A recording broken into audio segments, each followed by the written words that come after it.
ইউসুফ নবী আলাইসাল্লামের অপূর্ব রূপ সুন্দর ছিল। আজিজ মশার তাকে কিনে নিয়ে তার স্ত্রী জোলাইখার কাছে পোষ্য হিসেবে রেখেছিল। আজিজ মেজর নপুংস বলে, মানে খোঁজা শিয়ালের কাছে মুরগি পোষানি। জোলাইখা তাকে চোখে চোখ রাখে, কিন্তু ইউসুফ কোনোদিন তার দিকে তাকায়নি। সে ভাবতো জীবনে একবার হলেও ইউসুফকে কাছে পাবো, এই চিন্তায় মশগুল। একদিন বলেই ফেললো, ইউসুফ বলল, আমার গায়ে হাত দেবে না। আমি তুমি পরস্ত্রী, হারাম। তাছাড়া তুমি আমার ম্যাডাম, আমি তুমিও সম্রাজ্ঞী। এ কি আচরণ তোমার?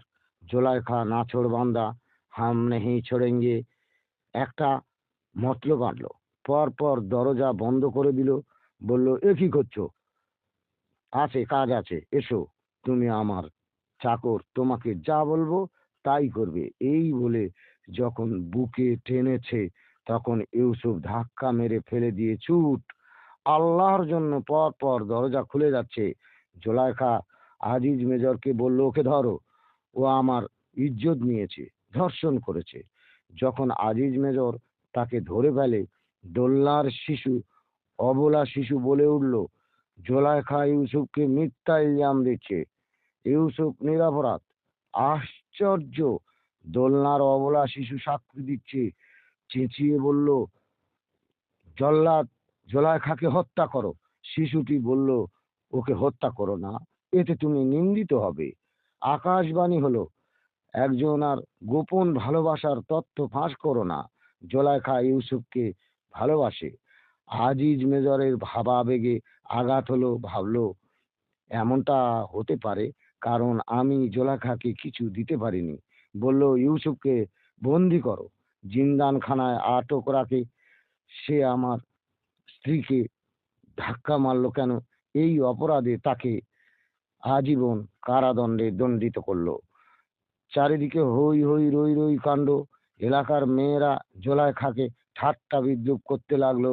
জোলাইখা বলল, মেয়েদের নিমন্ত্রণ করে ডাকলো। প্রত্যেককে হাতে ধারালা ছুরি ও ফল দিয়ে বলল, আজ আমি আপনাদের একটি ম্যাজিক দেখাবো। ইউসুফকে সাজিয়ে গুছিয়ে চাদরে ঢেকে সবার সামনে দেখাবো। এ ফল খায়, তোমরা দেখবে। এক দুই তিন বলবো, তখন ফলগুলো কেটে তোমরা একে একে খেতে দেবে। আমি খুলে শাঁকচুন্নির কন্দ কাটার খেলা দেখাবো। খুললাম, দেখে, ওরে বাবারে, এত অপূর্ব সুন্দর একটা তরতাজা যুবক। সবাই এক দৃষ্টি চেয়ে রইল। বলল, এক দুই তিন, কাটো। কেউ ফল কাটলো না। সবাই তাদের হাত কেটে ফেললো। কি কল কি ফল কাটো? দীপ্ত কণ্ঠে বলল, কি মা বোনেরা, তোমরা বিচার করো, আমি অপরাধী না ইউসুফ অপরাধী?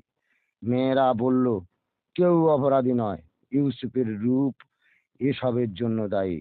শোনো, শোনা যায় জোলাইখা জিন্দানখানায় প্রতিদিন তাকে খাওয়াতে যেত। একটু পাওয়ার জন্য বলতো, সে না করত। হাতে চাবুক দিয়ে দিয়ে পিটিয়ে ছাল জর্জরিত করত। কিন্তু হায়, সেই জলায়খার চাবুকের আঘাতে ইউসুফের কোনো আঘাত হতো না, পরন্তু জোলাইখার পিঠ জ্বালা করত অসহ্য যন্ত্রণা।